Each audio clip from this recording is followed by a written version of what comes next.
होता है क्या, किसमें स्ट्रिंग की कंडीशन आपकी स्टेट हो गई थी, ठीक, उसमें एयर कॉलम में ओपन पाइप एंड क्या क्लोज आर्गन पाइप में हम लोग बात करते हैं।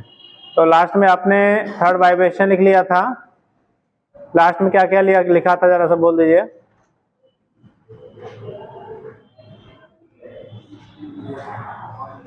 कॉपी,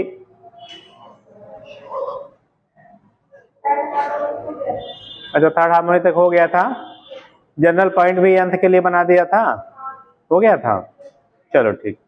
नेक्स्ट कर लीजिएगा, हेडिंग करिएगा, आज इसको खत्म करना बेटा। Law of vibration of state string, law of vibration of state string, law of बेटा, law of vibration of state string, law of vibration of state string.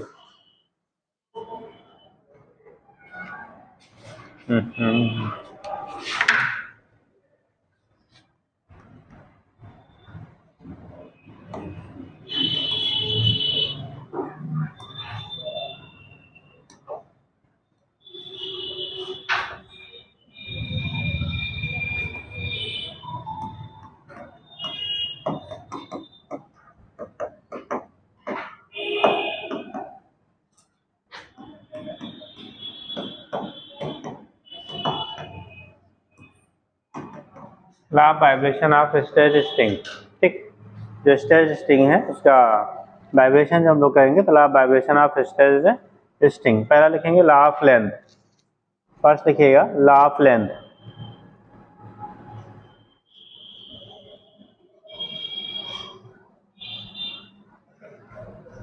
देखो लेंथ के अकॉर्डिंग क्या होता है बेटा, अगर टेंशन आपका कांस्टेंट है, फिक्स दिया गया है, तो उस कंडीशन में जो फ्रीक्वेंसी आपकी होगी क्या होगी, जो फ्रीक्वेंसी आपकी होती है वो लेंथ के इनवर्सली प्रोपोर्शनल होता है। हम लोगों ने v equal to root T by proportional root T by M लिखा है, एल लिखा था, तो उस कंडीशन में जो लेंथ आपका होगा उसके इनवर्सली प्रोपोर्शनल होगा, लेंथ ज़्यादा होगा तो फ्रीक्वेंसीज की वैल्यू क्या होगी, कम होगी, अगर टेंशन कांस्टेंट है तो, ठीक, और जब लेंथ कम होगा तो टेंशन की वैल्यू क्या होगी, यानी फ्रीक्वेंसी जो होगी वो ज़्यादा होगी। तो लिखिएगा पहला लॉ ऑफ लेंथ, सब हेडिंग करिएगा उसी में, लॉ ऑफ लेंथ हो गया, एक ना, for a given wire, for a given wire under A given tension, for a given wire under A given tension, for a given wire under A given tension, the frequency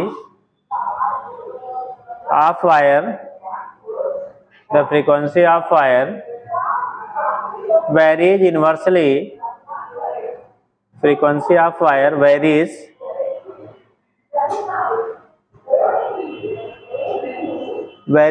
inversely as its vibrating length,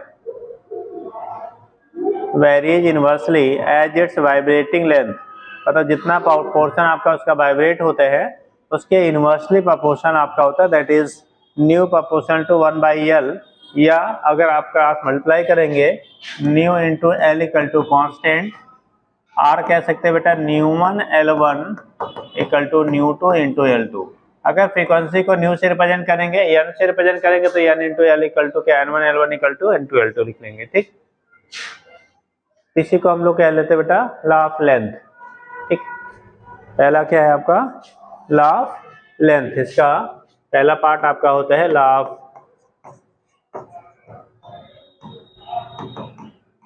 length.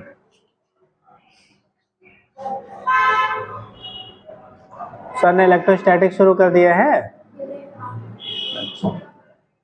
दूसरा क्या law of tension, law of tension,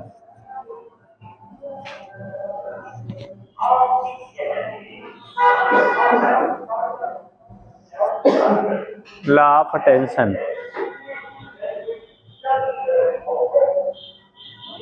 लिखना for a uniform wire of given length, for a uniform wire of, for a uniform wire of given length, for a uniform or of given length and material. Given length and material. Okay, the frequency of wire varies. The frequency of wire varies directly as the square root of tension. Directly as the square root of tension. Directly as the square root of tension. Directly as the square root of tension. That is V directly proportional to root T. V की जो value होगी वो root T के क्या होगा आपका directly proportional होगा, या V1 by V2 equal to root T1 by T2 हो जाएगा। R कर सकते हैं बेटा, और सॉरी V कह रहे हैं, फ्रीक्वेंसी है न्यू प्रोपोर्शनल टू क्या रूट टी, या nu 1 apart T, nu by T equal to constant कर लो। न्यू बाई टी क्या हो जाएगा बेटा, frequency nu by root T equal to constant R कह सकते हैं न्यू 1 बाई रूट कितना T1 equal to sorry nu 2 by root T2। Nu 2 by क्या होगा बेटा रूट T2। यानी कि अगर हम लोग ठीक क्या करेंगे, टेंशन की वैल्यू बढ़ाओगे स्ट्रिंग में तो गिवन लेंथ के लिए और मटेरियल के लिए, तो वहाँ पे फ्रीक्वेंसी की जो वैल्यू आपकी हो रही है वो बढ़ेगी। ठीक, n equal to 1/2 L root T by M पढ़ा था ना, तो t की वैल्यू क्या होगा, जब t की वैल्यू आपकी बढ़ेगी तो फ्रीक्वेंसी की वैल्यू भी क्या करेगी इंक्रीज करेगी। स्ट्रिंग के लिए आपने पढ़ा था ठीक, n इक्वल टू या न्यू इक्वल टू कितना 2 L root T by M, एक जनरल कंडीशन जब लिया था, तो वहाँ पे टेंशन के रूट के क्या है डायरेक्टली प्रोपोर्शनल है। तो जब टेंशन आप इंक्रीज करोगे, पीछे कापी खोल लीजिए, ये क्या है ला बेटा, स्ट्रिंग में आपने जनरल जो लिखा था अलग अलग केस में देखो ये अलग अलग करेंगे तो एल की वैल्यू डिफरेंट के फैक्टर में, लेकिन आपका क्या आ रहा है 1/L root T by M, और जब वहीं पे लेंगे क्या फर्स्ट फंडामेंटल मोड है क्या है, या फर्स्ट हार्मोनिक है सेकंड हार्मोनिक है, तो उस कंडीशन वैल्यू हमारा रिलेट हो रहा था। बट आपको जनरल कंडीशन में nu directly proportional to root T by क्या लेते थे एम, तो वहां से हम लोग क्या कर लेते हैं बेटा डिटरमाइन कर लेते हैं क्या वैल्यू होगा, उसके बेस पे रिप्रेजेंटेशन हो जाता है। ठीक, आगे लिखिएगा,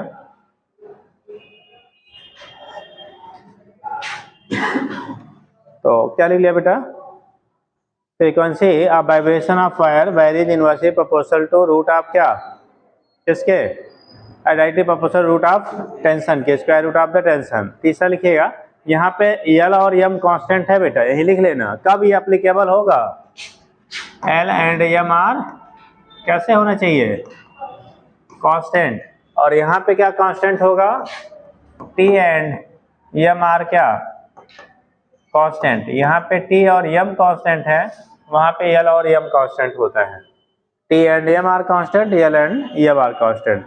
तीसरा लिखिएगा थर्ड लिखिए law of mass, law of mass,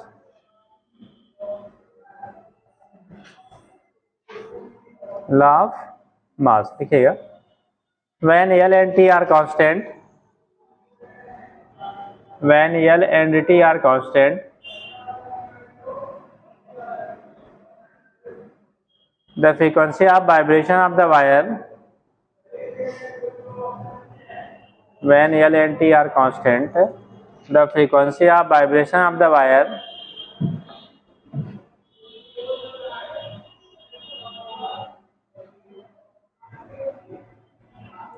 varies inversely as the square root of mass per unit length, as the square root of mass, as the square root of mass per unit length। ये बेटा जंगले बंद कर लो, ठंडी या गर्मी लग रही क्या, बंद कर दो यार।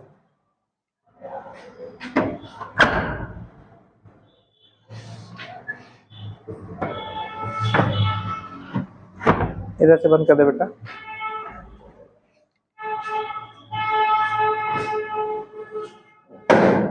देखना हो गया, स्क्वायर रूट ऑफ मास, यानी कि जो फ्रीक्वेंसी है बेटा अपोजिशन 1/√m। ठीक, तो यहाँ से जब करेंगे, अगर इसको क्रॉस मल्टीप्लाई करोगे nu into under root m equal to कितना कांस्टेंट, या आएगा न्यू1√m1 इक्वल टू न्यू2 इंटू रूट कितना m2। न्यू1/न्यू2 करो, सॉरी न्यू1/न्यू2 करेंगे, न्यू1 कितना न्यू2 इक्वल टू, तो ये कंडीशन क्या आएगा, इधर न्यू इधर आया तो ये होगा √m2 कितना m1 हो जाएगा। ऐसे यहाँ पे न्यू1/न्यू2 यहीं पे लिख लेना, अगर जगह होगा बेटा r करके न्यू1/न्यू2 equal to under root T1/T2। कभी कभी रिलेशन रेशियो पे पूछ लेता है, तो डायरेक्ट आप पुट करके वहां से डिटरमाइन कर लेंगे। ठीक, न्यू1/न्यू2 इक्वल टू √m2/m1, वहाँ न्यू1/न्यू2 इक्वल टू √T1/T1। और यहाँ पे करेंगे तो क्या आएगा जी, इस वाले में न्यू1/न्यू2 इक्वल टू L2 क्या L1, यहाँ भी बना लेना अगर स्पेस होगा तो। कभी कभी डायरेक्ट एक का रिलेशन दे रेशियो दे देता है, दूसरे का आपका क्या होता है फाइंड आउट करना होता है उसके टर्म में। तो लाफ क्या हो गया, टेंशन हो गया, लाफ लेंथ हो गया, लाफ मास हो गया। तीन ये कंडीशन आपकी होती है, इसके बेस पर हम लोग रिप्रेजेंट करते हैं बेटा। ठीक, अब ये किसी के बेस पे क्वेश्चन कर लीजिए, तब फिर आगे लिखा जाए।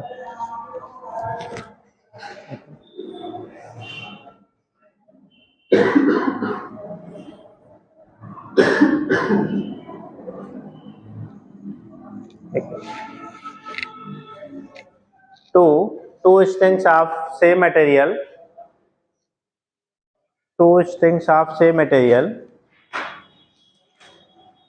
and same length, same material and same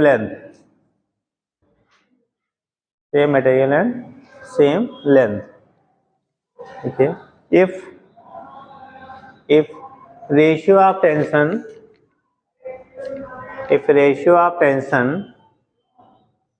in these strings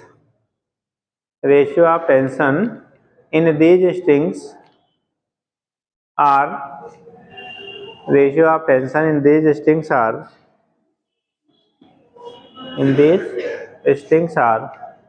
लिखिएगा, बोले बेटा, these strings are 16:81, 16:81, 16:81, 16:81 लिखिए। then determine ratio of frequencies of vibration in the strings, ratio of frequencies of vibration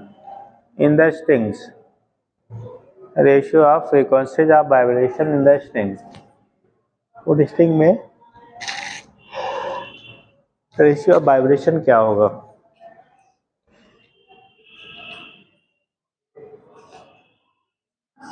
लगाइए देखिए,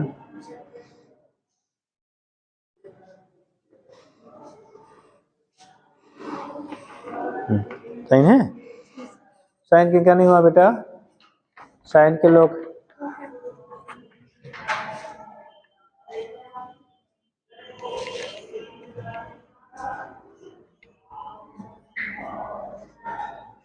हो गया,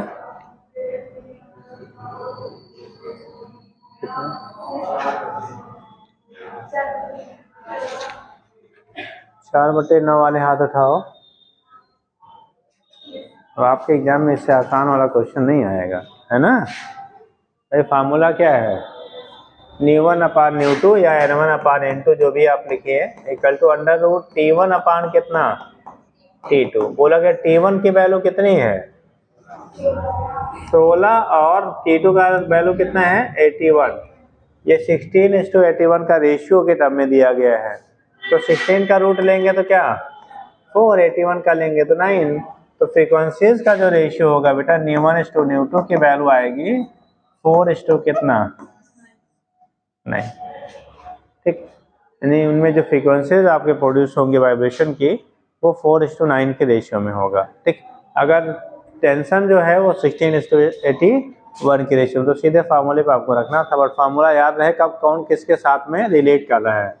जैसे पहला लेंथ में लिया तो nu1/nu2 = L2/L1 लेंथ के इनवर्सली प्रोपोर्शन है। दूसरा आपने लिया किसमें, टेंशन में लिया, तो टेंशन के टर्म में लिया कितना, nu1/nu2 = T1/T2। तीसरा आपने मास के टर्म में लिया nu1/nu2 = m2/m1। तो मासेस का रेशियो दिया रहेगा तो अंडर रूट इनवर्सली प्रोपोर्शनल होगा। अगर आपको लेंथ का रेशियो दिया गया है तो वहाँ पे क्या हो गया, इनवर्सली प्रोपोर्शनल हो गया।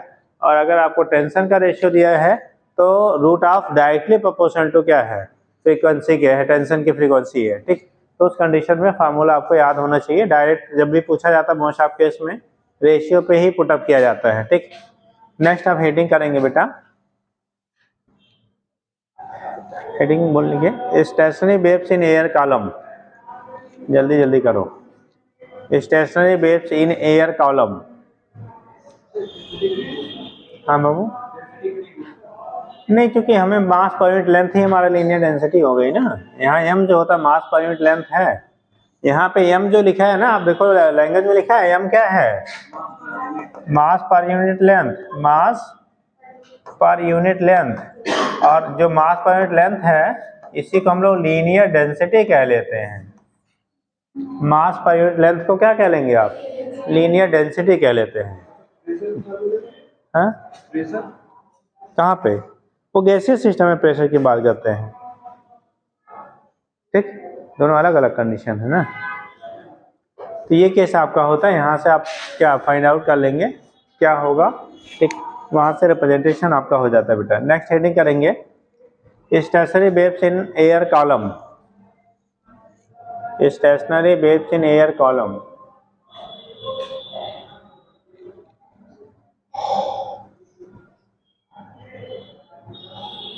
वेव्स इन एयर कॉलम, देखो एयर कॉलम में दो होता है बेटा, एक ओपन आर्गन पाइप और दूसरा आपने क्लोज आर्गन पाइप पढ़ा होगा।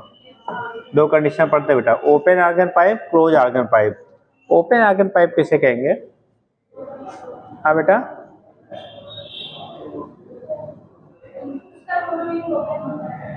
जिनके दोनों एंड क्या हो, ओपन हो, उसे हम ओपन कहेंगे। और क्लोज वाले का आप बता दो, खड़ी हो जाए बेटा। क्लोज आर्गन पाइप किसे कहोगे, ओपन में इन्होंने कहा जिनका दोनों एंड ओपन होता है उसे ओपन आर्गन पाइप कहते हैं। तो क्लोज आर्गन पाइप में क्या होगा, दोनों एंड क्लोज या कुछ और। अच्छा खड़ी हो जाए बेटा, क्लोज में दोनों एंड क्लोज होता है। घर पे किताब एक एंड रहता है, अब तुम ही बताओ, हम नहीं जानते हैं। क्लोज आर्गन पाइप में जैसे इन्होंने कहा ओपन में both end are open, close organ pipe both end are close, one end are close, या both are possible या कैन नॉट, या none of this, one end close. ऐसा नहीं क्लोज का मतलब क्या, ओपन में दोनों ओपन तो क्लोज में दोनों क्लोज है, दोनों क्लोज हो जाएगा तो वहां से एयर कैसे पास आउट कराएंगे। ठीक, जैसे पेन होता है ना, इसमें कभी फूंक मार के आवाज निकाली है, बजाते हैं ना लोग, तो ये काम करता है किसका, as a close organ pipe का। और जो बांसुरी बजाया है कभी, बजाइए कि झूठ बोले, अच्छा बजाया, तो बांसुरी जो बजाते हैं वहां से देखो दोनों साइड क्या होता है, ओपन, एक साइड से हम एयर फील्ड का तो दूसरे साइड से पास आउट होता है। ठीक, तो वो हो गया हमारा कैसा, ओपन का। और ये जो कैप में आप मारते हैं फूंक और उसके बाद आवाज आती है, कौन वाला हो गया, क्लोज वाला हो गया। ठीक, दोनों साइड क्लोज कर देगी तो एयर कहाँ पास होगा जी, समझे, बैठो। तो कंडीशन आपका होता है जब ओपन आर्गन पाइप बोलेंगे बेटा तो वहां पे बोथ साइड आर क्या, ओपन। ठीक, तो हम लोग बात पहला करते हैं ओपन आर्गन पाइप, ये आर्गन है बेटा, ओपन आर्गन पाइप।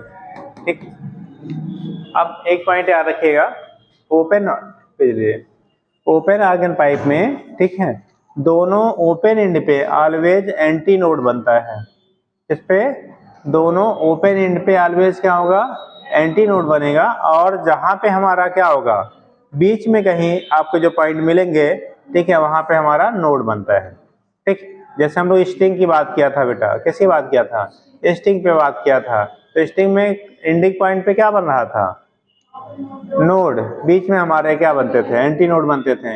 यहाँ अगर दोनों साइड ओपन है तो दोनों एंड पे क्या बनेगा, एंटी नोड बनेगा, बीच में हमारे नोड के फॉर्मेशन होते हैं।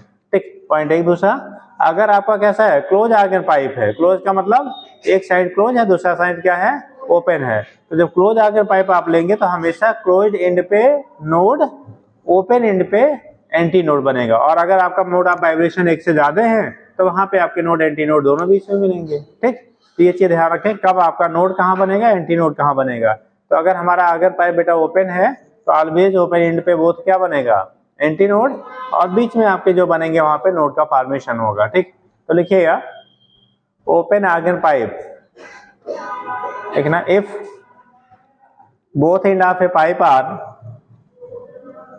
if both end of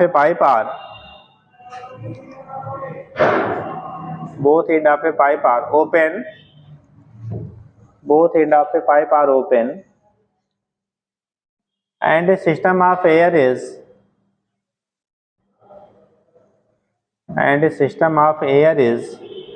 directed against and a system of air is directed against an edge, director against an edge, एक किनारे से अगर हम लोग वहां पे एयर को क्या करते हैं, डायरेक्ट करते हैं। देखिएगा, standing longitudinal waves, standing longitudinal waves can be set up in the tube,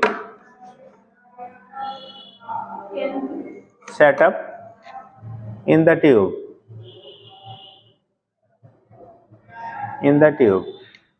देखिएगा नेक्स्ट लाइन से, eight open and, at both कर लेना, at both open and,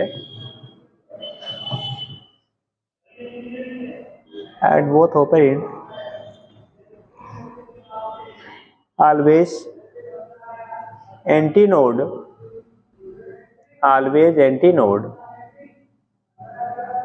are formed।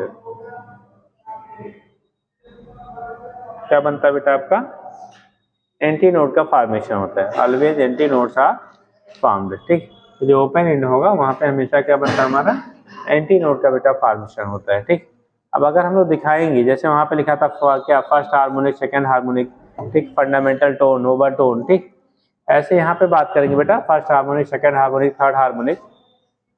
तो कंडीशन अगर आप डायमेंट्रिकली दिखाते हैं तो कैसे होगा, हमेशा अगर एल लेंथ की कोई आपने स्ट्रिंग लिया, सपोज दैट, हम पहले थोड़ा आप सीधा खींचिएगा, हो सकता है लाइनें थोड़ी टेढ़ी मेढ़ी हो सकती हैं।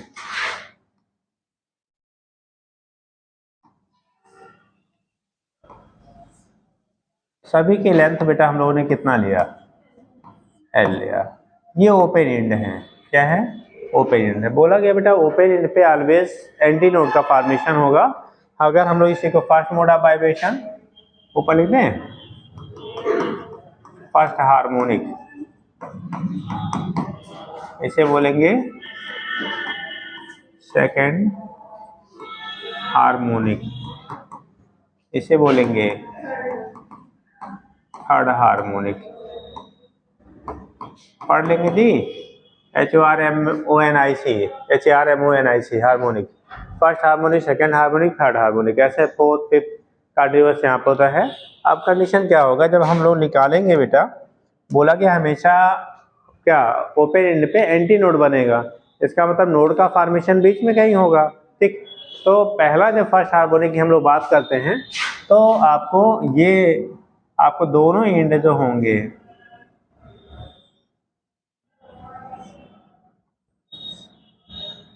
अगर टोटल लेंथ एल है, ये आपका होगा बेटा एंटी नोड की पोजीशन, ऊपर नीचे क्या बन गया, एंटी नोड बन गया, और बीच में जो बनेगा इसे हम लोग क्या कहेंगे, नोड कहेंगे। ठीक, जिससे पूछा जाएगा वो बताएगा बेटा इसमें ये बताओ, जो जैसे एक वाइब्रेशन कंप्लीट होने का जो डिस्टेंस कवर्ड होता है उसे आप वेवलेंथ कहा था।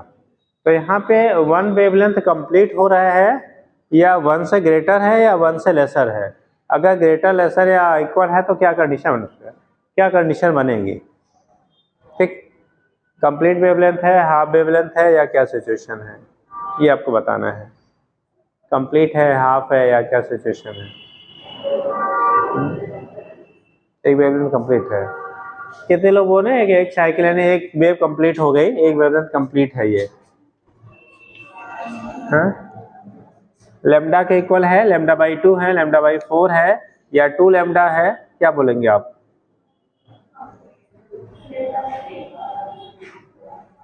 पहले लेमडा वाले कई लोग बोल रहे लेमडा है, हाथ उठाओ, लेमडा के इक्वल होगा, ये लेमडा के इक्वल होगा, हाथ उठाइए। नहीं उठाएंगे? हाँ हाँ, लेमडा के इक्वल है, और एक वेव कंप्लीट हो गया। लेमडा बाई 2 वाले हाथ उठाओ, कुछ लोग लेमडा बाई 2 के फेवर में भी है, हाथ उठाइए लेमडा बाई 2 वाले। लेमडा बाई 2, 1 2 3 लोग लेमडा बाई 2, और बाकी जो रिमेनिंग पर्सन है इतने पर, हाँ, वो कौन वाले हैं? जो सही वो मेरा है ना बेटा? हाँ, अच्छा, लेमडा बाई 2 में आप भी आ गए। और कोई? देखो, अभी इसीलिए जब स्टार्ट किया था बेब तभी आपको बताया था बेटा, ये आपको वेवलेंथ कहलाता है, दिस इज लेमडा।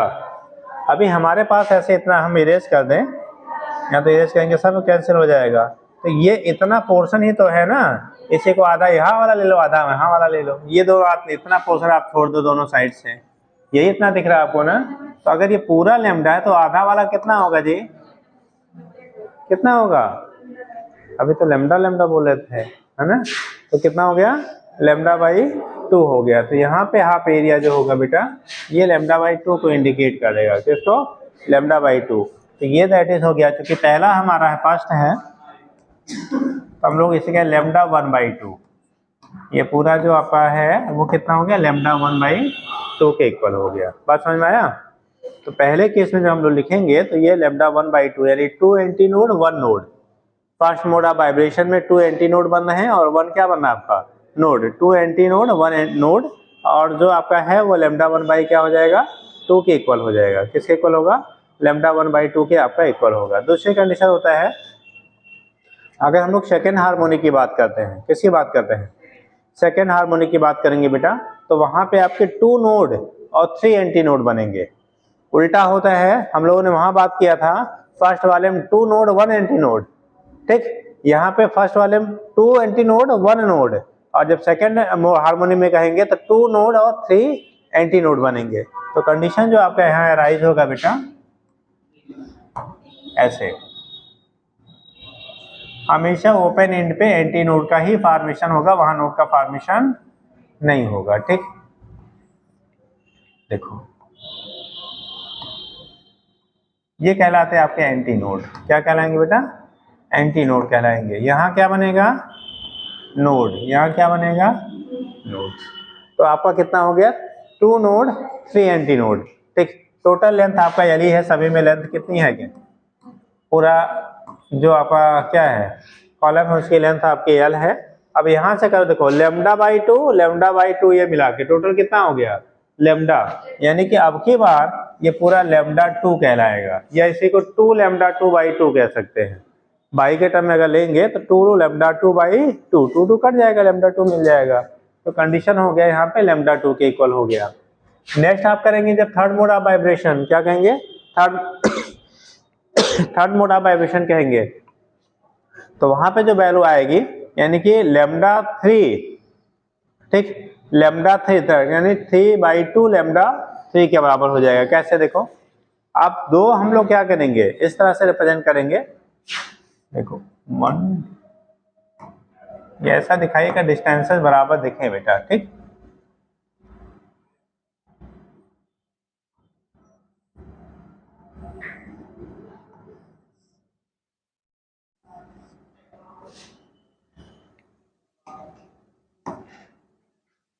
अरे यार चलो बना लेते तभी खींचेंगे उसको, तो हम आएगी एक बार जहाँ का लाइनिंग गड़बड़ होता है।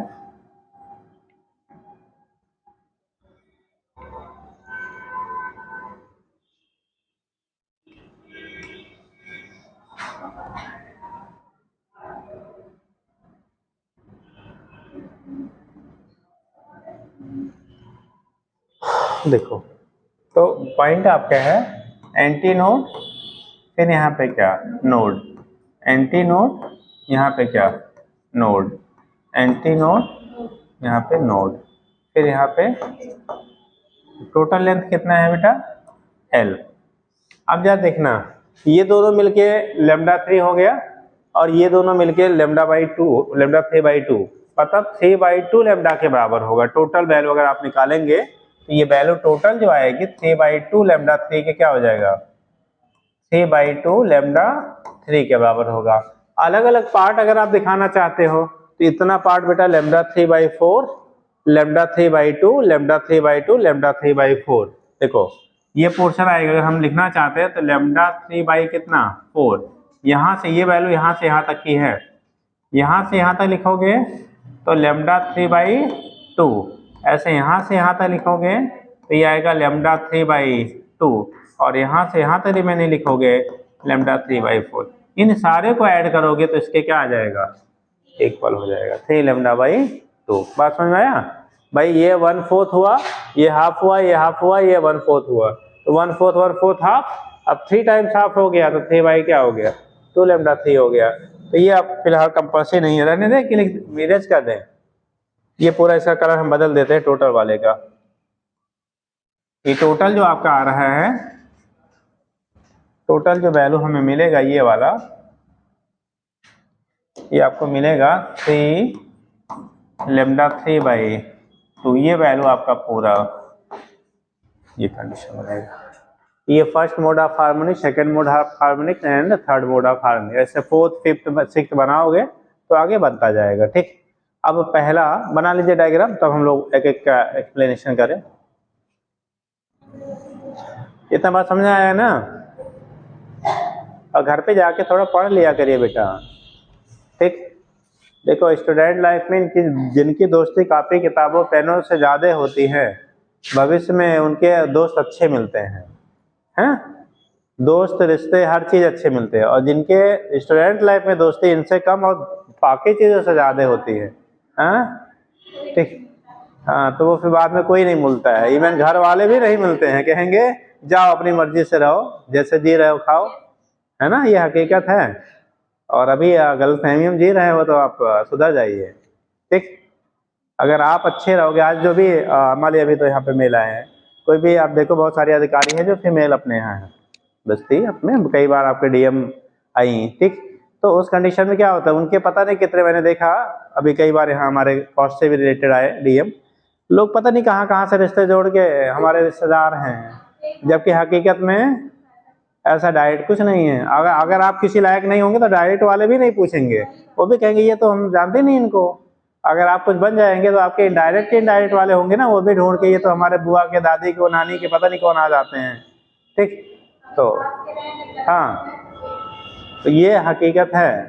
ठीक, और फ्यूचर में ये चीज़ें और बढ़ने वाली हैं। पास्ट में थोड़ा सा अपने रिश्तों का भी लोग सम्मान करते थे, अभी भविष्य में ना जो ये है वो थोड़ी बहुत जो बची हुई है वो भी ख़त्म होने वाली है। तो अब सीधा सीधा इकोनॉमिकल रिश्ता रहेगा, आप किसी लायक हो तो आप पूछे जाएंगे, और आप अगर नहीं किसी लायक हो तो आप पूछे नहीं जाएंगे। ठीक, और ना हो तो ट्राई करके देख लीजिए, हाँ, अब कौन वाला बनना चाहते हैं अब आप ही जानेंगे, है ना। और ये यूनिवर्सल ट्रूथ है, ये हमेशा रहा है, और इसकी धीरे धीरे टेंडेंसी बढ़ती जा रही है। ठीक, और ये सबके साथ है, कहीं ना कहीं सबके साथ में होता है। ठीक, ऐसा नहीं कि आप नहीं, हमारे तो बहुत अच्छे लोग हैं, नहीं कोई ऐसा करेगा। ठीक, और ना हो तो एक साल पापा से पैसा ना मांगिए, अब पड़ोसी से मांगिए, जानने वाले सभी देखिए, पता लग जाएगा कौन कितना जो है मददगार आपका है। हाँ, बिगाड़ने के टाइम पे हो सकता है आपको मदद कर दे, जब तक आपको बिगाड़ना होगा तब तक आपकी मदद कर सकता है, लेकिन जब जान जाएगा अभी बिगाड़ चुके हैं तो मदद करना क्या करेगा, उसे दिन बंद कर देगा। ठीक,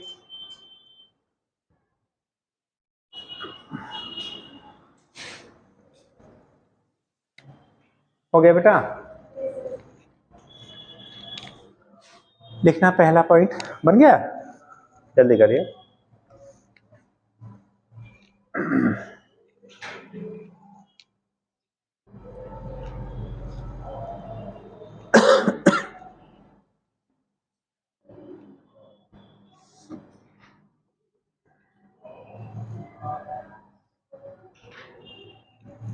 बोले बेटा, पहले लिखिएगा फॉर फंडामेंटल मोड, पहले वाले को हम लोग कहते हैं फंडामेंटल मोड।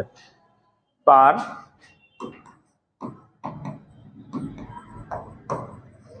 फंडामेंटल मोड, और इसी को क्या नाम दिया बेटा, फर्स्ट हार्मोनिक। फंडामेंटल मोड और फर्स्ट हार्मोनिक हम लोग कह लेते हैं, फॉर फंडामेंटल मोड और फर्स्ट हार्मोनिक। ठीक, हम जरा सा आप देखोगे, जब हम लोग फंडामेंटल मोड या फर्स्ट हार्मोनिक की बात करेंगे तो एल की वैल्यू देखो लैम्डा 1/2 के इक्वल है, इसके बराबर है बेटा। एल की जो वैल्यू है देखो यहाँ से रिलेट करो, L equal to lambda 1 by क्या है, L equal to lambda 1/2, or कह सकते हो लैम्डा 1 इक्वल टू 2l मिलेगा। लैम्डा 1 की वैल्यू कितनी आएगी, 2l के बराबर होगा। और आपने फार्मूला पढ़ा है जो velocity v equal to N lambda होता है। ठीक, v इक्वल टू क्या होता है आपका, एन लैम्डा के इक्वल होगा। तो अगर हम लोग यहाँ पे बात करेंगे वेलोसिटी v इक्वल टू होता है n इंटू लैम्डा, n की जगह हम लोग न्यू से पढ़े हैं कि n से पढ़ा, किससे पढ़ा था, न्यू से रिप्रेजेंट किया था ना, हाँ n, तब n से कर लें, तो पीछे भी n से लिखना था। चलो ठीक है, समझ जाएंगे ना, n1 इंटू लैम्डा 1। अब हमें क्या करना बेटा, यहाँ से फ्रीक्वेंसी निकालनी है, क्या निकालनी है, फ्रीक्वेंसी निकालनी है। तो अब फ्रीक्वेंसी अगर आप निकालोगे तो उस कंडीशन फ्रीक्वेंसी एक साइड में कर लो, v बाई क्या हो जाएगा, लैम्डा 1 के इक्वल आएगा। तो फ्रीक्वेंसी अगर आप निकालोगे तो n1 की वैल्यू आएगी, ये v है, वेलोसिटी है, v बाई लैम्डा 1, और लैम्डा 1 की वैल्यू किसके बराबर है बेटा, 2l के। तो पहले फंडामेंटल मोड ऑफ क्या वाइब्रेशन की जो फ्रीक्वेंसी होगी वो v बाई 2l के बराबर हो जाएगा। n1 की वैल्यू v बाई क्या हो जाएगा, 2l के इक्वल हो जाएगा। इसी को हम कहते हैं फंडामेंटल क्या मोड ऑफ फ्रीक्वेंसी, यानी फंडामेंटल जो मोड है उसकी फ्रीक्वेंसी n1 की वैल्यू हो गया v बाई 2l के क्या हो गया, इक्वल हो गया ओपन आर्गन पाइप के लिए। किसके लिए कह रहे हैं हम लोग, ओपन आर्गन पाइप में। ठीक, दूसरा लिखिएगा, दूसरा लिखिएगा,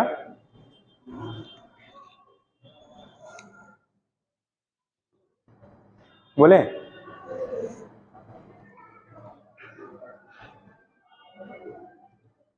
देखिए, for second harmonic or first overtone,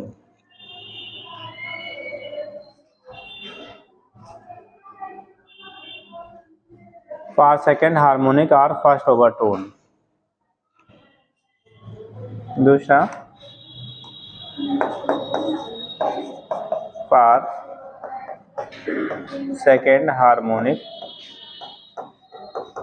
are, इसे कहते हैं बेटा फर्स्ट क्या ओवरटोन। जैसे फंडामेंटल टोन होता है तो दूसरा वाला होगा उसी को फर्स्ट ओवरटोन कह लेते हैं, क्या बोलते हैं उसे, फर्स्ट ओवरटोन बोल लेंगे। ठीक, अब इसके लिए जरा देखो हमारे पास क्या है, L equal to lambda 2, L की वैल्यू लैम्डा 2 या 2 लैम्डा 2 बाई 2 कह सकते हैं, उसी को 2 लैम्डा 2 बाई क्या कह सकते हैं, 2 कह सकते हैं। मतलब उस टाइम में कहीं अगर मिलेगा तो आप कंफ्यूज मत होइएगा, 2 कैंसिल होकर फिर लैम्डा 2 ही मिलेगा। ठीक, तो वैल्यू क्या आएगी बेटा, L इक्वल टू लैम्डा 2, तो लैम्डा 2 की वैल्यू सिंपली हो गया L के बराबर हो गया, R कह सकते हैं लैम्डा 2 इक्वल टू L, यहाँ तो कोई बात ही नहीं है। वेलोसिटी जो आपका होगा वे वेलोसिटी v इक्वल टू आएगा n2 into lambda 2, n2 into क्या लैम्डा 2। अब यहाँ से n2 की वैल्यू करोगे सीधा सीधा v बाई कितना लैम्डा 2, और जब L के टर्म में इसी को ले लेंगे तो आ जाएगा n2 equal to v by क्या L, v बाई क्या हो गया बेटा L। हमने यहाँ स्मॉल लिख दिया, कैपिटल ही लिख लीजिएगा वहाँ भी, ये आपने स्मॉल लिख लिया तो जब हर जगह कैपिटल है तो यहाँ कैपिटल कर लेना। तो v बाई क्या हो गया बेटा, n2 की v बाई L के बराबर हो गया। अगर आप तीनों देवियाँ खड़ी हो जाए बेटा, तो समझ पा रहे कि नहीं, समझ रही है, अच्छा तो थोड़ा सा बता दो, खड़े हो जाओ, खड़े हो जाओ। ये बता दे बेटा, n1 की वैल्यू जो आई थी v बाई 2l आया था, आया ना, n2 की वैल्यू v बाई l आया है, तो n1 की वैल्यू बड़ा होगा कि n2 की वैल्यू बड़ा होगा, ये सोच के बता दो जरा। n1 की वैल्यू v बाई 2l आया है, देखो यहाँ पे क्वेश्चन का हम बना लेते हैं, क्वेश्चन फर्स्ट, इसे क्वेश्चन सेकंड बना लेते हैं। ये वैल्यू बेटा b/2l आया है और ये वैल्यू v/l आया है, तो n1 बड़ा है कि n2 बड़ा है? n2 आप n2 बैठिए। कितने लोग सहमत हैं इन लोगों के आंसर से? इन लोगों ने n2 is greater than n1। अरे भाई n1 के केस में उसी b में आपने 2l से डिवाइड किया ना, तो वैल्यू कम आएगी। यहाँ पे उसी b में आपने l से डिवाइड किया तो वैल्यू बड़ी आएगी। अगर हम लोग रिलेशन निकालते हैं that is n1 n2 is to n1 equal to क्या आएगा? सॉरी 1 is to n2 पहले लिखा है ना, तब तो ठीक है यार, n2 पहले लिखा है तो 2 is to क्या 1। अगर n1 is to n2 करेंगे तो 1 is to 2 हो जाएगा, यानी n2 की वैल्यू 2 गुनी है किससे? n1 से। ठीक, तो लिख सकते हैं वहीं that is n2 is to n1 equal to 2 is to 1, यानी कि जो आपका सेकेंड हार्मोनिक है और फर्स्ट हार्मोनिक के फ्रीक्वेंसीज का रेशियो 2 is to 1 के क्या होगा? रेशियो में पाया जाएगा। ठीक, तीसरा लिखिएगा पाथ, हो गया इतना? नोट कर लो पहले।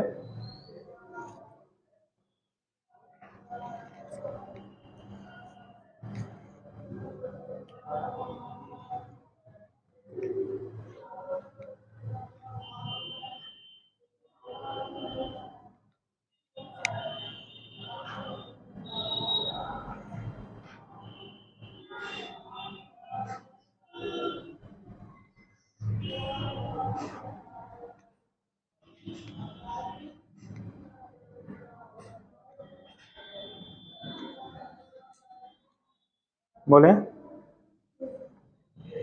नोट कर जल्दी।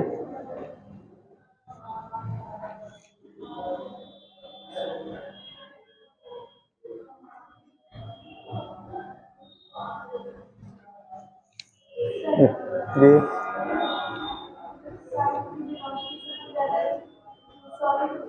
जी, फिर लिक्विड फिर गैस और वैक्यूम में 0। मतलब साउंड के प्रोपोगेशन के लिए मीडियम की रिक्वायरमेंट होती है। ठीक, मीडियम जितना डेंसर होगा आपके साउंड की वेलोसिटी उतनी ज़्यादा होगी, जबकि लाइट जस्ट इसका उल्टा होता है, लाइट में उसका जस्ट उल्टा होता है। ठीक,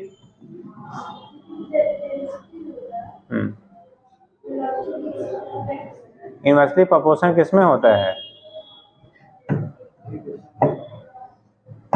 ठीक, एक फार्मूला भी आएगा, हम लोग आगे पढ़ेंगे, v equal to root p by D, v equal to root p by D. ठीक, तो वहां पे जो हम लोग लिखते हैं बेटा ना रूट p बाई क्या d, यहाँ पे बोला क्या जाता है कि अगर डेंसिटी की वैल्यू बढ़ाई जाए, ठीक, तो उस कंडीशन में या प्रेशर की वैल्यू बढ़ाई जाए तो वेलोसिटी पे क्या इफेक्ट होता है?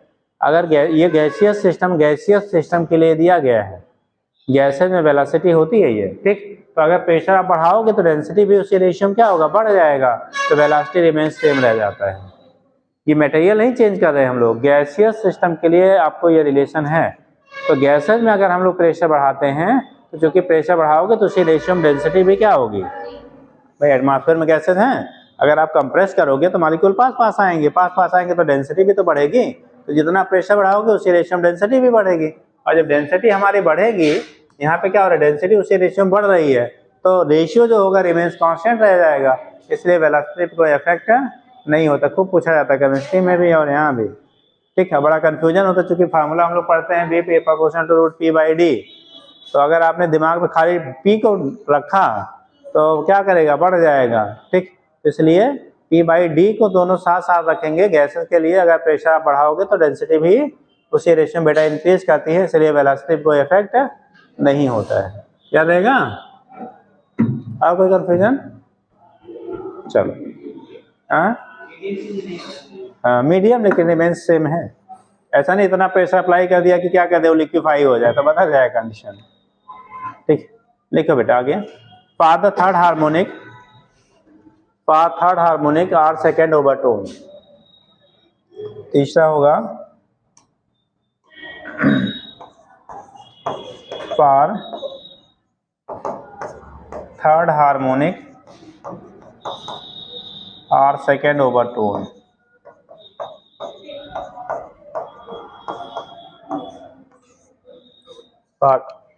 थर्ड हार्मोनिक और सेकेंड ओवरटोन। हम लोग थर्ड हार्मोनिक या सेकेंड ओवरटोन की बात करेंगे जब थर्ड हार्मोनिक और सेकेंड ओवरटोन, तो यहाँ कहानी क्या बनेगी? देखो हम लोगों ने लिखा बेटा 3 लैम्डा 3/2 इक्वल टू एल के है, यानी कि एल की जो वैल्यू आ रही है एल इक्वल टू है 3 लैम्डा 3/2। तो यहाँ से हम लोग लिख सकते हैं लैम्डा 3 इक्वल टू 2 L कितना हो जाएगा? 3 के बराबर आएगा बेटा, ठीक। 2 L क्या आ जाएगा? 3 के बराबर आएगा। और सिंस v इक्वल टू कितना होता है? n lambda, n into lambda होगा, तो n3 इंटू लैम्डा 3, हमें n3 निकालना है, तो n3 इक्वल टू आएगा v अपान कितना? लैम्डा 3। v अपान लैम्डा 3 की वैल्यू आपकी आ रही है 2L/3, ये 3 कहाँ ऊपर हो जाएगा बेटा? 3/2 v बाई क्या? 3v/2 L सीधे लिख लेते हैं, तो n3 की वैल्यू हो गया 3v/2L। मतलब यहाँ v/L था, यहाँ पे अगर लिखोगे तो 2v/2L कह सकते हो, इसे 3v/2L। यानी कि अगर हम रेशियो निकालेंगे दैट इज n3, इसको इक्वेशन थर्ड बना लो, n3:n2 कितना? n1 डॉट डॉट डॉट कर दो ऐसे, ठीक, इक्वल टू 3, या तो ऐसे ही तरह ही कर लेते हैं, नहीं तो वहाँ कंफ्यूज करेंगे थोड़ा सा। इक्वल टू आ जाएगा 3:2 क्या? 1, n3:n2:n1 इक्वल टू 3:2:1, ठीक। तो जितने आपको हार्मोनिक्स आपके होंगे, ठीक, उसी रेशियो में उनकी क्या होगी? फ्रीक्वेंसीज भी होंगी। बात समझ में आ रहा है? नोट कर लीजिए। आप लोग की जनसंख्या आजकल ऐसे ही रह रही, कुछ बढ़ती घटती है? ऐसे ही है?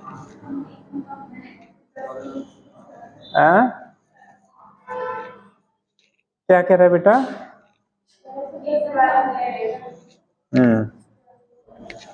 अच्छा, बहुत क्या कहते हैं आप लोग, कौन वाले पीरियड से गुजर रहे हो? चलिए नोट कर ले बेटा।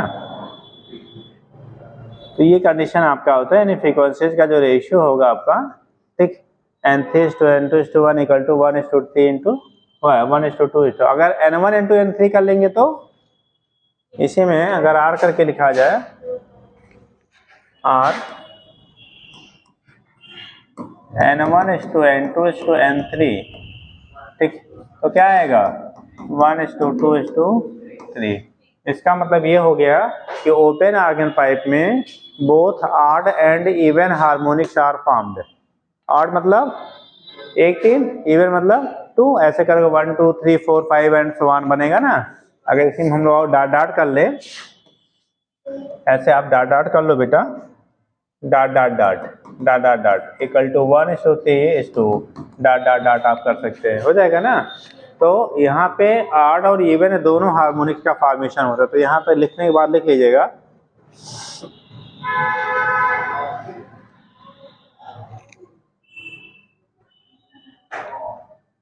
हो गया, नीचे लिखिए that is in open organ pipe, in open organ pipe both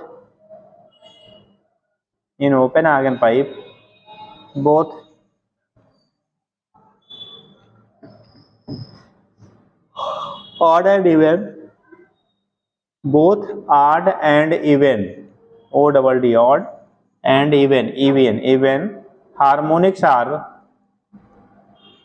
both odd and even harmonics are formed, and ratio of harmonics is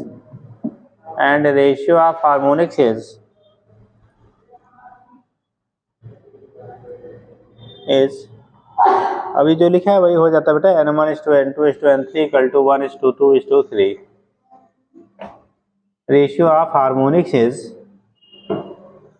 n1:n2:n3 equal to 1:2:3 dot dot. अगर रेशियो ऑफ ओवरटोन कहा जाए बेटा तो जरा आप सोच के बताओ, ratio of overtones, frequency of overtones, जैसे ratio of frequency of harmonics कहा, ठीक, तो ये हो गया रेशियो ऑफ फ्रीक्वेंसी ऑफ क्या, ratio of frequencies of harmonics, क्या हो गया, ratio of frequencies of harmonics 1:2:3 हो गया। अगर कहा जाए रेशियो ऑफ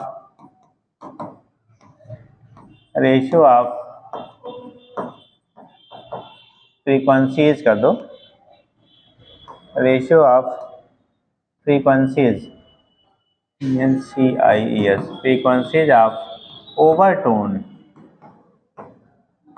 अब ओवरटोन का रेशियो निकाले तो क्या आएगा, ओवरटोन्स के फ्रीक्वेंसीज का रेशियो क्या होगा, हैं, कम आ जाएगा, 0 1 2 3। अब सोच के बताओ, आप ही लोग बताओ, लेकिन जल्दी बताइए, टाइम कम है।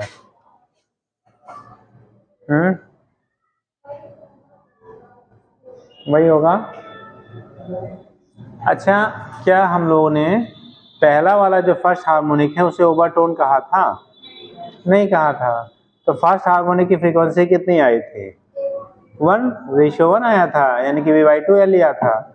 और जो सेकेंड हार्मोनिक था वो पहला ओवरटोन था ना, तो उसकी फ्रीक्वेंसी 2 आई थी। और सेकेंड जो हार्मोनिक है ओवरटोन है वो थर्ड हार्मोनिक था, तो फ्रीक्वेंसी 3 आया था। तो अगर ओवरटोन कहोगे तो क्या पहला वाला आएगा, वो तो हार्मोनिक में आ रहा था ना, तो फर्स्ट गायब हो गया, 0 नहीं, सेकेंड थर्ड फोर्थ हो जाएगा, ठीक। रेशियो ऑफ किसका, ओवरटोन्स की अगर हम लोग बात करेंगे बेटा, तो वहाँ जब ओवरटोन की फ्रीक्वेंसीज का रेशियो निकालोगे तो 2:3:4:5, पहला वाला फंडामेंटल वाला गायब, तो बचा सेकेंड थर्ड फोर्थ ना, तो कंडीशन आपका होगा ratio of frequencies of overtones equal to 2:3:4 याद रहेगा, गड़बड़ मत करना। ओवरटोन की फ्रीक्वेंसीज का रेशियो पूछ रहा है, तो पहला वाला फंडामेंटल टोन तो चला गया ना, उसे ओवरटोन तो कहते नहीं है। जब फंडामेंटल टोन को ओवरटोन नहीं कहेंगे तो पहला ओवरटोन कौन है, सेकेंड हार्मोनिक, और सेकेंड हार्मोनिक की फ्रीक्वेंसी कितनी थी रेशियो में, 2, ठीक, या उसी को आपने लिखा था क्या, B/λ, ठीक।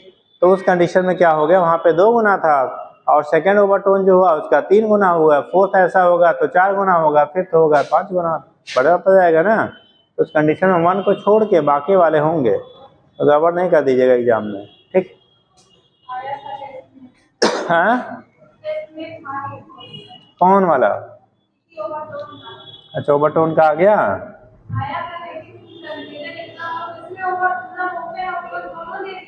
हाँ गड़बड़ा गया, पढ़ ली होती तब नहीं गड़बड़ाया होता।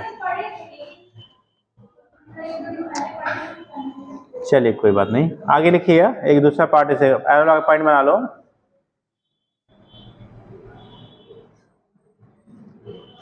देखो चूंकि ओपन आर्गन पाइप में बेटा दोनों एंड पे तो हमारा एंटी नोड होगा, और नोड कहाँ पे मिलेगा, बीच में, बीच के पोजीशन पे मिलेंगे।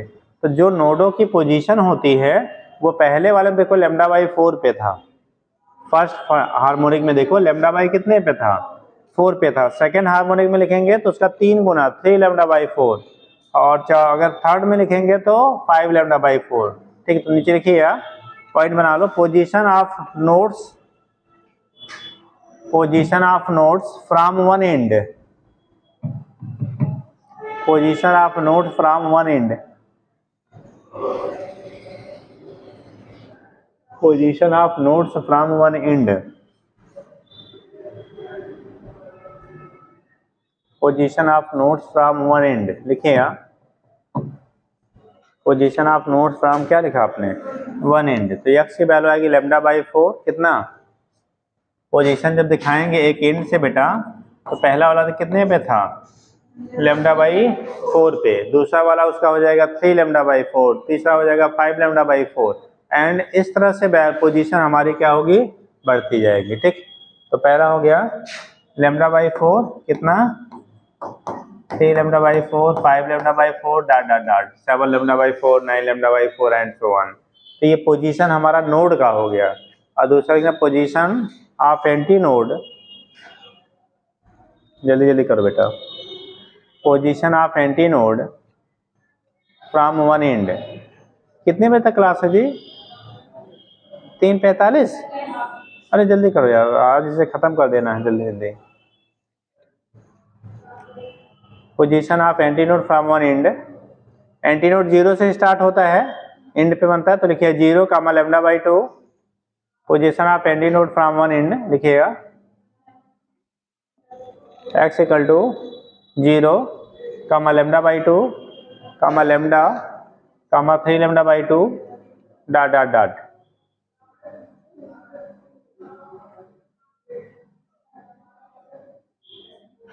नेक्स्ट लिखिएगा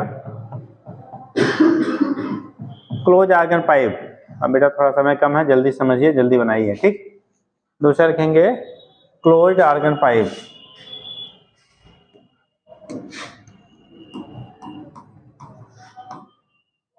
ले लो यार, इस मार में ही लिखते हैं।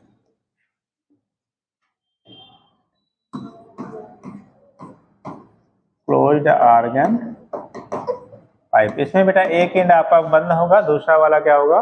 खुला होगा, ठीक।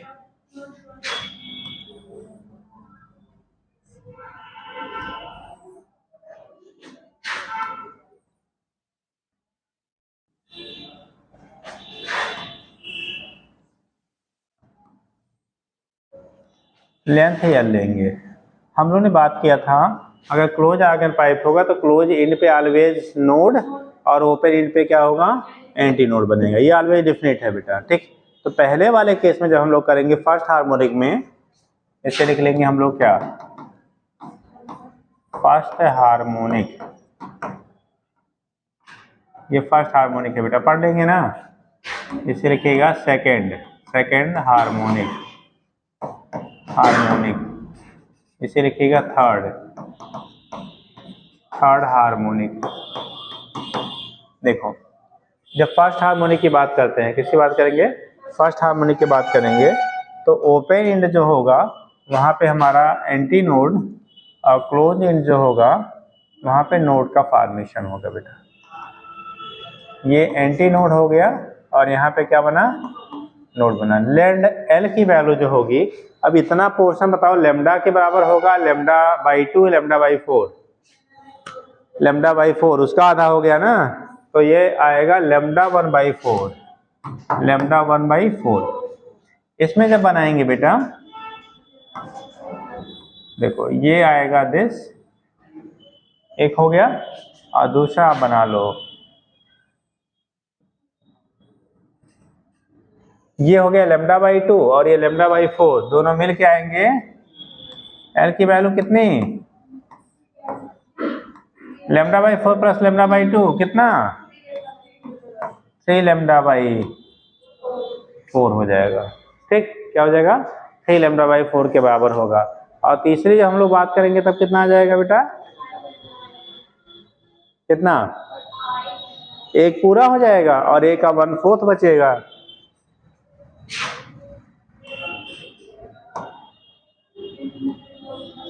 ये पोर्शन हो गया लेमडा बाई 4, ये पोर्शन हो गया लेमडा बाई 2, ये पोर्शन हो गया लेमडा बाई 2।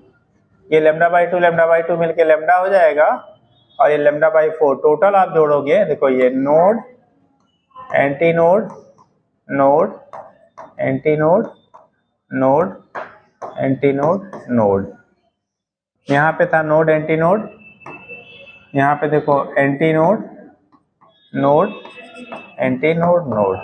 एक चीज आप देख रहे होंगे क्लोज आर्गन पाइप में number of node and number of anti node same है। क्लोज आर्गन पाइप में जितने नोड उतने ही क्या हैं? एंटी नोड हैं। जबकि जब ओपन आर्गन पाइप हम लोगों ने लिया था किसमें? ओपन आर्गन पाइप में, तो नोड के नंबर कम थे, एंटी नोड ज्यादा थे, ठीक। तो यहाँ पे कंडीशन हो गया नोड और एंटी नोड क्या होंगे? बराबर। तो lambda by 4 lambda by 2 lambda by 2, ये हो जाएगा 5 आ जाएगा 5 लेमडा 3/4। ये पूरा जो है 5 लेमडा 3/4 के बराबर हो गया। जल्दी से बेटा नोट करो बना के, जल्दी से फार्मूला लिख लो, ये कंप्लीट हो जाए यार। हाँ जी बन गया, जल्दी जल्दी बनाओ।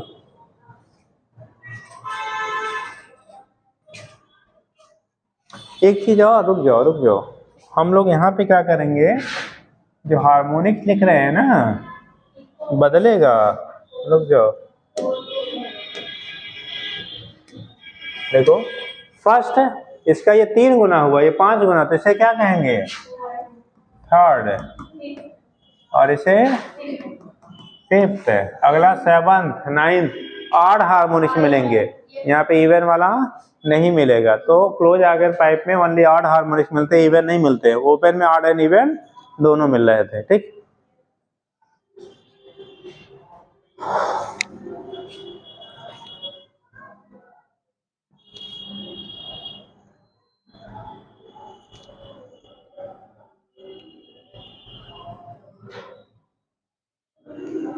लिखिए इसमें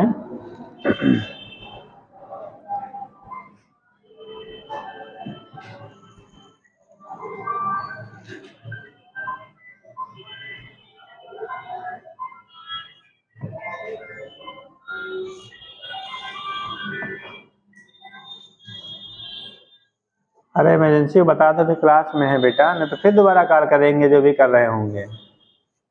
ठीक,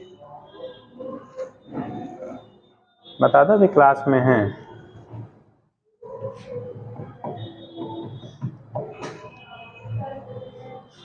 लिखे, लिखिए enclose Agar pipe, enclose Agar pipe one end is closed,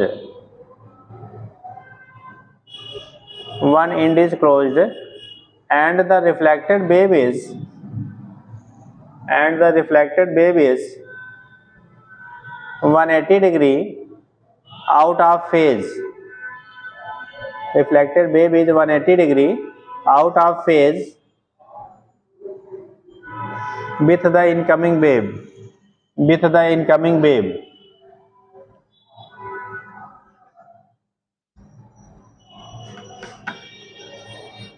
पहला लिखिएगा, पहला पॉइंट लिखिएगा, fundamental mode or first harmonic, for fundamental mode, for fundamental mode, fundamental mode or कौन सा कहलाएगा, first harmonic. Fundamental mode of first harmonic, देखो L इक्वल टू है lambda 1/4 बेटा, तो लेमडा 1 की वैल्यू क्या आएगा, 4L के बराबर होगा। और हम लोगों ने पढ़ा था कि B की वैल्यू या लेमडा के बराबर होता है, B इक्वल टू क्या होता है, N लेमडा होता है। तो यहाँ पे लिखेंगे since velocity V equal to N1 into lambda 1 होगा बेटा। अब लेमडा 1 की वैल्यू करोगे तो 4L आएगा। ठीक, तो N1 की वैल्यू आएगा V/4L। ये पहला ही क्वेश्चन बन गया। N1 की वैल्यू क्या आ गई बेटा, V/4L। दूसरा लिखेंगे फॉर सेकेंड क्या, फर्स्ट ओवरटोन और third harmonic, for third harmonic,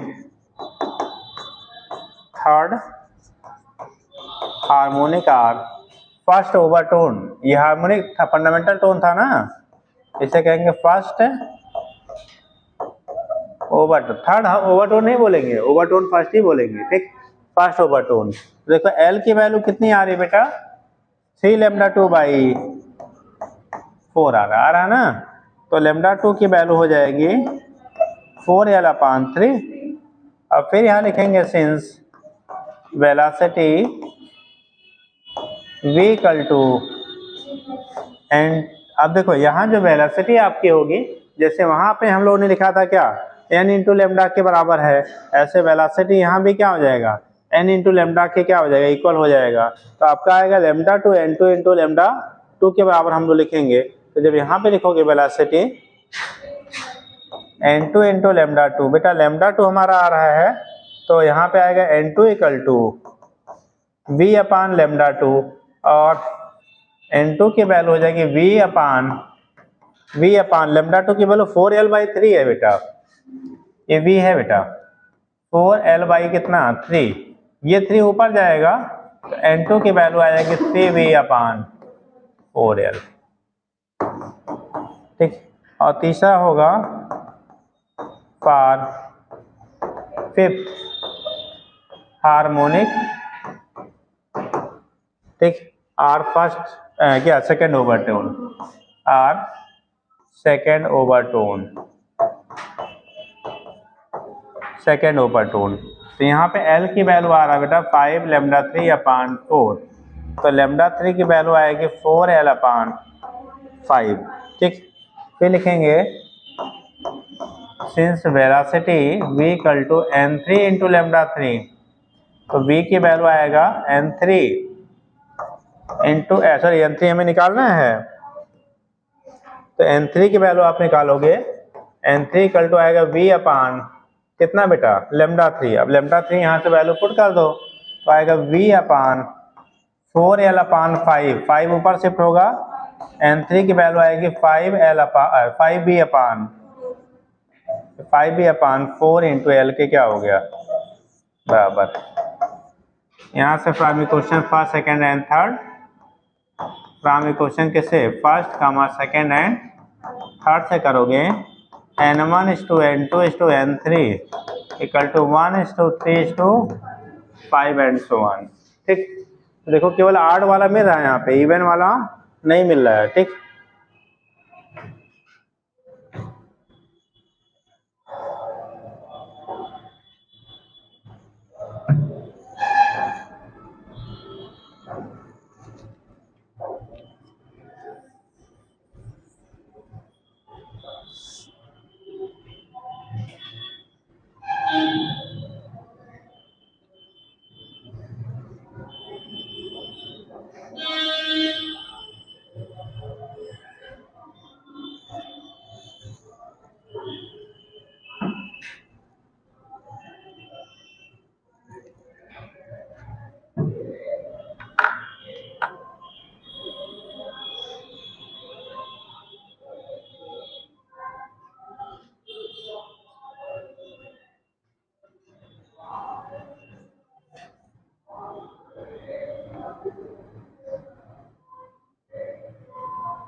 हो गया।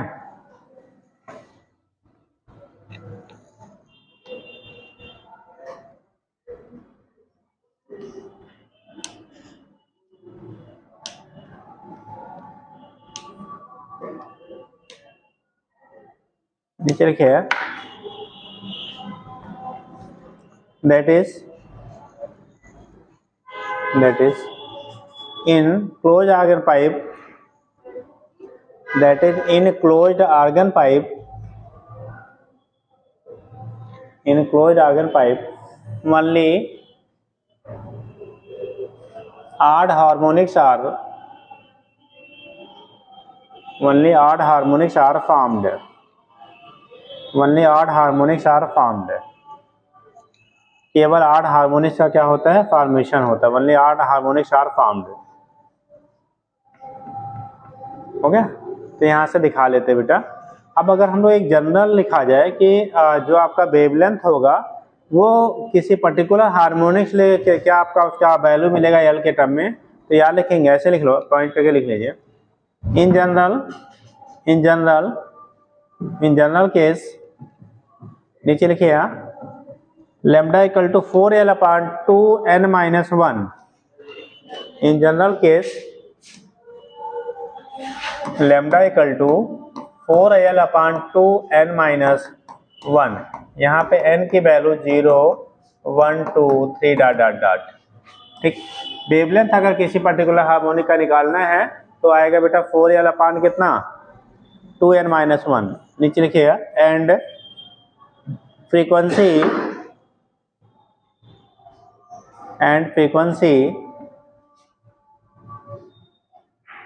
लिखिएगा। फ्रीक्वेंसी को हम लोगों ने किससे रिप्रेजेंट किया है? एन से। एन इक्वल टू, अब यहाँ पे एन में कंफ्यूजन, यहाँ पे क्या है, कौन सा हार्मोनिक उसको इंडिकेट कर रहा है? कंफ्यूज तो नहीं होंगे?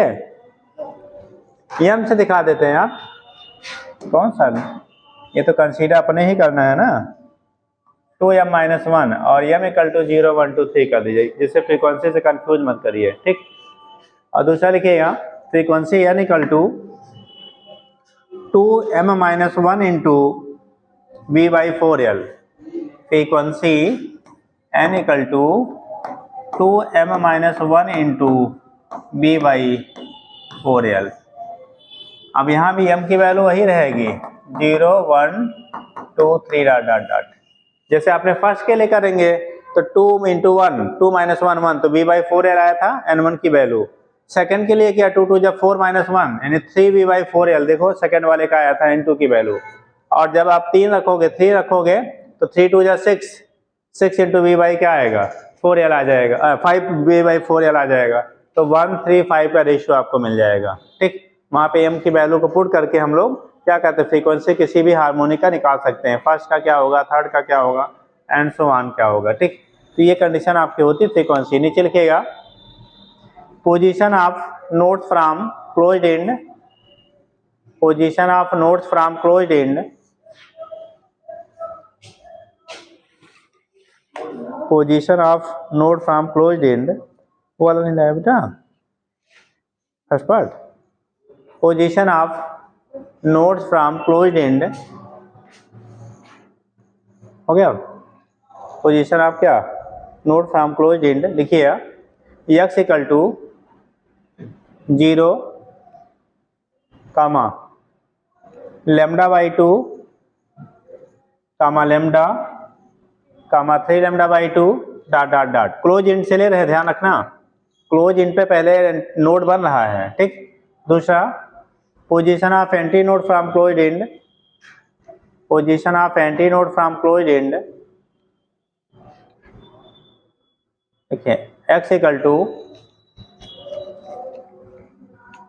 λ/4 comma 3 λ/4 comma 5 λ/4 and so on. हो गया। कोई एनसीईआरटी लाया है? दिखाइए जल्दी से। देखो पीछे उड़ा दिए बेटा कि है?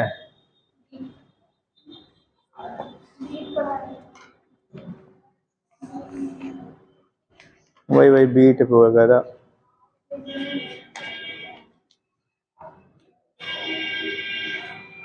नॉर्मल फंडामेंटल बीट बचा हुआ है ना, डॉपलर इफेक्ट उड़ा दिया बेटा, डॉपलर इफेक्ट नहीं है, एक टर्म आपका बीट है, ठीक। देखो सर आ गया बेटा।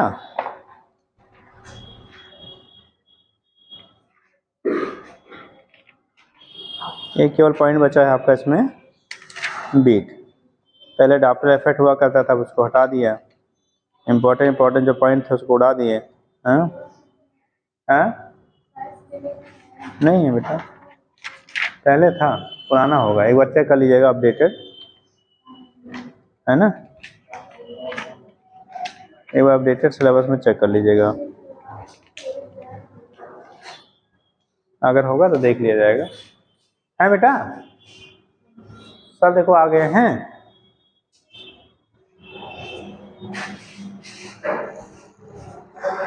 हैं तो थोड़ा सा देख ही लेते तब तक, हैं। चलो लिखो बीट। अब वही बता दे रहे हैं, वैसे आपको पिच वगैरह सब कुछ बताई जाती थी, लेकिन आपका पिच वगैरह अब है नहीं, अब खाली बीट है तो बीट ही जान लीजिए, है ना। बीट करते रहिए, क्या करना है ना। लिखिए बीट्स,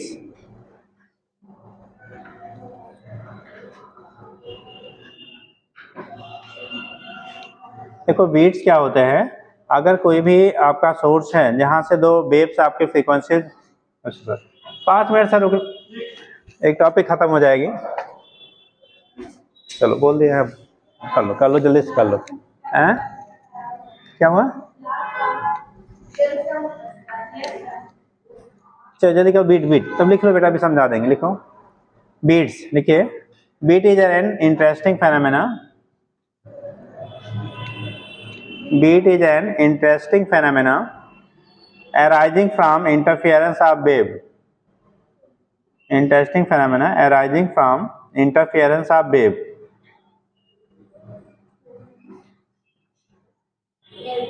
Arising from interference पूछा जाता है किसके बेस पे होता है, तो इंटरफियरेंस ऑफ वेव्स.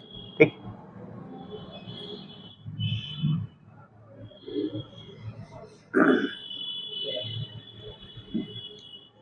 लिखिए when the two sound waves of nearly same frequencies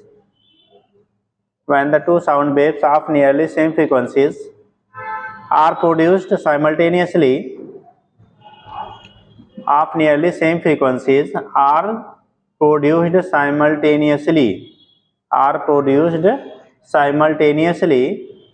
then the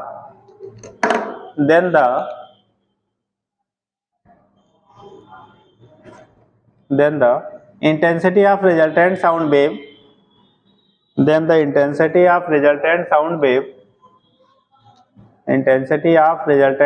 wave increases and decreases with time. Intensity of resultant sound wave increases and decreases with time.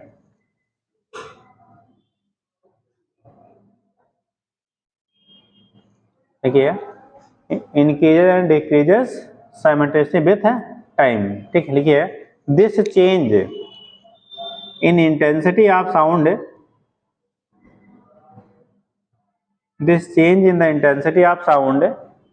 is called as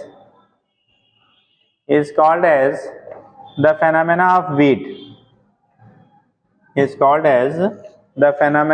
beat. देखिए the time, अगले next लिखिए, next line से the time intervals between two successive beats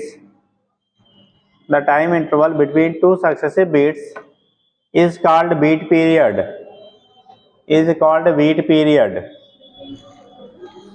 Successive beats is called beat period,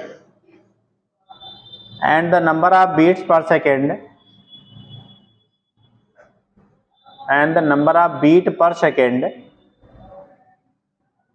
is called beat frequencies. मतलब दोनों frequencies का जो difference आपका होगा उसी को बीट फ्रीक्वेंसी कहते हैं बेटा. ठीक, जैसे एक माल 240 है, दूसरा वाला 246 है, तो बीट फ्रीक्वेंसी कितनी आएगी? 6. ठीक, तो लिखिए यहाँ नेक्स्ट लाइन से if n1 and n2 are the frequencies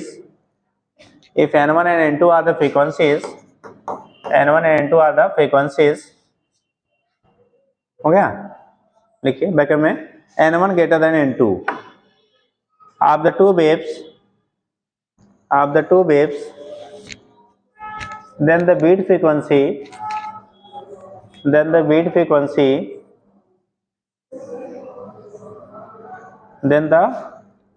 frequencies देखिए v equal to n1 difference